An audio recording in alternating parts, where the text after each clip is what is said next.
No, I wanted to I've always wanted to marry a fellow Kaplan so that I keep my name and that it's not like a situation, which is why I had it, like, I started to have a joke crush on that guy that we knew.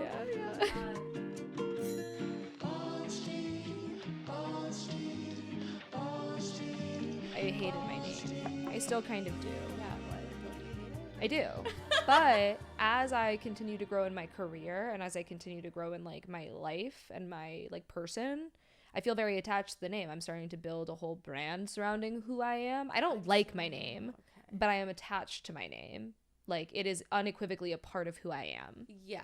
You see? I still think it sounds weird and clunky. You think what I'm saying? Rachel Waynes.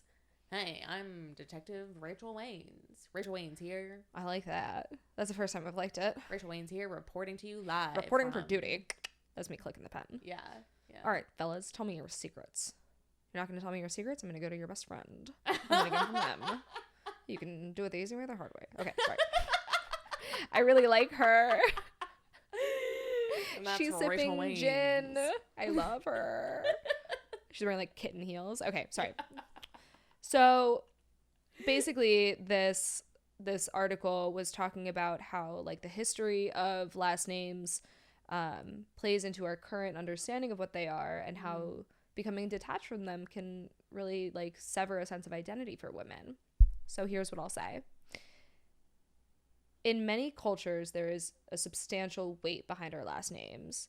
A recent poll found that even though 70% of respondents supported the idea of selective dual last names, so hyphenating or taking the woman's last name, wives have disproportionately been adopting their husband's last name at a rate of 96%. Yeah. And obviously, I didn't feel like that stat was crazy. I was like, that checks out. Like, I don't know any woman who has taken or kept her last name and a man has taken hers. So, a little bit of history of last names.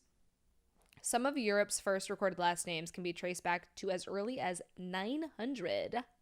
Wow. I know. My jaw just fell to the floor. In Ireland, these names were centered around family, identification, critical facets of one's life, like your work, or even to like to communicate what kind of land you owned, as well as your family lineage. So people used to, like, men would take their grandfather's first names as their last names, and it would be like, okay, it's like, you know, my name's Ethan, son of Sam, and then you're like Ethan Sam. You know the vibe? Yeah. Cool. John Adams. Lol. Just kidding. Yeah, No, that's a firsty exactly. lasty. John Adams is a firsty. The OG firsty lasties. Similarly, in England before the 17th century, women actually had last names that reflected their own qualities or occupations. And they kept those last names after marriage, and they often passed them on to their husbands and children. What? This faded when the Enlightenment occurred. Fuck the Enlightenment. Fuck you, Henry David Thoreau. Fuck you. Yeah, name the them other all. guy. All the other guys. But basically, during the Enlightenment, it increased colonialism and imperialism, and it ushered in a more patriarchal structure of life, and with it, a decline of not human rights, but also, yes, but a decline of women's rights. Not all humans, just half of us. I thought that was really fascinating. I never knew that women used to be like the owners of their names.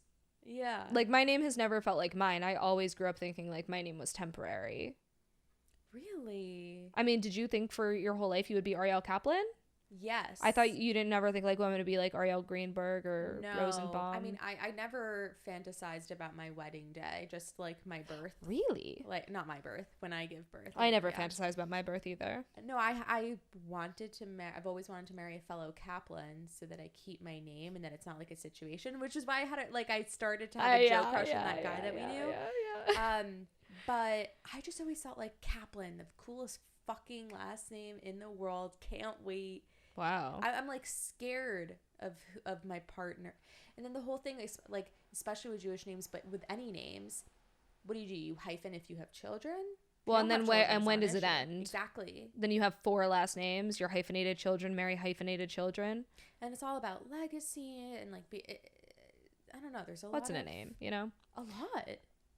So basically everything we're talking about is exactly what this article was exploring, saying it's not uncommon for women to feel stripped of their identity once they carry to feel stripped of their identity when they shift names, because it's something you carry your entire life. And women often expressed feeling like they needed to create entirely new senses of self-identity when they enter into marriages. So it's not even just losing it, but needing to find something new to replace that lost identity with. So have you just, like, you've just been waiting for your new last name? Well, for a really long time, I was really looking forward to it. And then what happened? And then I started building, like, a career for myself, and I was like, oh, I kind of am attached to this name professionally now. I don't want to start over. Yourself. You like yourself. If I got famous, if I was like an actress, I would fully change my name. I'd be like Agatha Darson. What about Rachel Waynes? What about Agatha Darson? I mean, that's a cool name, but you could also like write a book where the and forever I fantasized about having a pen name when I wrote books. Like, I've always been looking for ways to ditch my name, so I'm not like a great case study for this. But one last thing I want to talk about in terms of names. I had no idea about this before, but I learned that even if you and I wanted to switch up the dynamic and give our husbands our names, legally we might not be able to do that. So women in all 50 states have a statutory right to switch to our husbands' names, and men only have the right to do this in 8 states, which means that in the other 42 states, a man needs to go to the court and file a court order to take his wife's name. Thus, the law essentially favors men maintaining their birth names and women giving them up. Okay, a few thoughts. First of all, for the guy who has to like pay and like go to court, and then that's an opportunity for everyone to be like, ha ha ha, look at that big fat look pussy. at that big cuck bitch. Like, he's right, weak. Cuck bitch. Yeah, exactly. And then he goes back to his wife. He's like, I can't do it. Then the other thing is like the dowry that is paid, and buying who's a paying wife, a dowry? A man. Currently, going way back. Yeah. Okay. I thought you were like currently, and I was like, I don't think we're still doing that. No, but I mean, I consider marriages to be like a modern day version of a dowry. The wife's family is expected to pay. Because it's like, thank you so much for taking this old hag off our hands. We'll throw a little party for you.